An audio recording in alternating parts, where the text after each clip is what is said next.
Okay, so we're going to add a new dog to the Tek. Go to settings, you go to my dogs, you go to add a dog. Alright, it automatically puts in the number, which is dog 2. At that point you can change the name, so we're going to clear this off and enter. Okay, so this is Click. Alright, so now we have to tell it that it has an e-collar, which you can have Tek collars that don't have an e-collar, but we do have an e-collar, and once you activate the e-collar side of it, now you have two choices. You have stem buttons and stem range. Alright, stem range is, they have a low, medium, and high in stem range. The collars automatically come out in medium. If you have a dog that requires less stimulation, then you can drop down to the low mode. If you have a dog that requires more stimulation, you can drop up to the high mode. So you've got high, low, medium. Most dogs are going to work in the medium mode, but if you find that your dog is overreacting at the low levels and you want to back it down some, then you can change the stem range. I've got one dog that requires the high stem. Stud works on a high stem collar. He's the only dog I have that requires it. Everybody else, so Click would be on a medium. And that's one of the beautiful things about it, is that when we set up Stud's profile, we're going to set him at a high stem, and when we turn him on, he'll automatically be there. But Click works on a medium. All right, and then you set your stem buttons.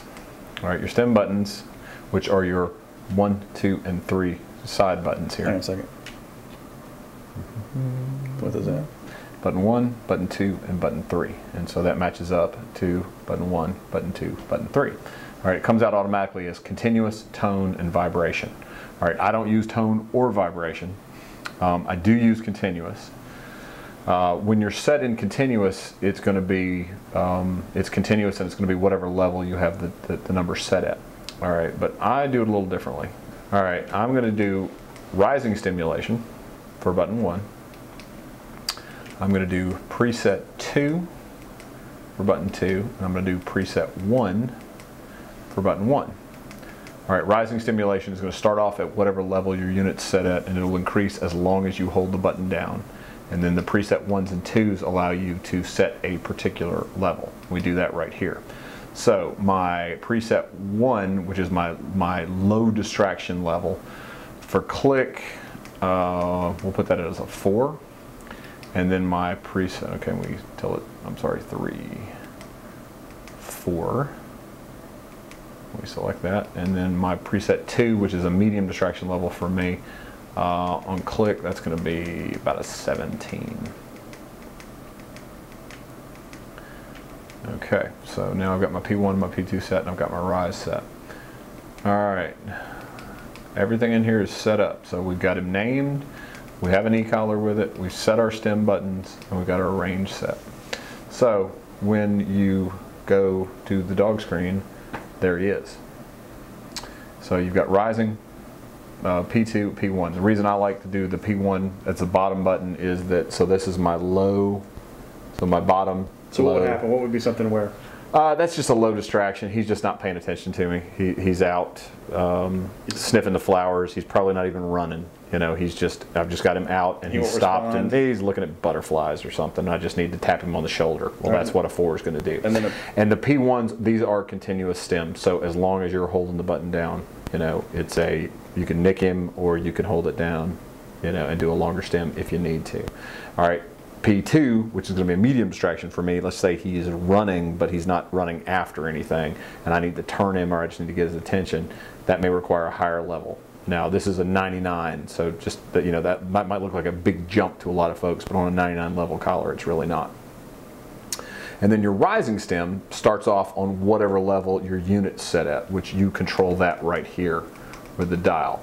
So for me, if I'm going to use rising stem as a versatile choice, I may start it out, let's say, at a 10. So that way it's a little bit lower, but if I need to, if you'll notice, it starts to climb pretty fast. So hold it all the way up. And it will, this is rapidly increasing up to, that level, and it'll stay on the top. Now that's that's a lot. And it's rare for me to have a dog that would require that. And when would you need to do that? Well, I use this in the field. One of the things about the Tek is that you have the option of being able to stem dogs from the tracking screen. So if you jump over here to the tracking screen, you'll notice this number right here is your R10, which means rising 10. And the way your side buttons work when you move into the tracking screen is it's dog 1, dog 2, dog 3. And we only have one dog in here right now. So, you know, this button in the tracking screen does nothing for click, but the top button, which is clicks, corresponds to which? It corresponds to the top button in your dog screen. So right now you'll see it's at rising 10. We go back over to here. If we change that to 15, now we jump back over to here, it's R15. So, and that top button can be anything you want. So when you're setting your dog up, you want your top button to be the button that you want when you're in the tracking screen. It's not required that you do that, and some folks don't like that. They don't want to be able to stem from the tracking screen. They want to have to stem from the dog screen.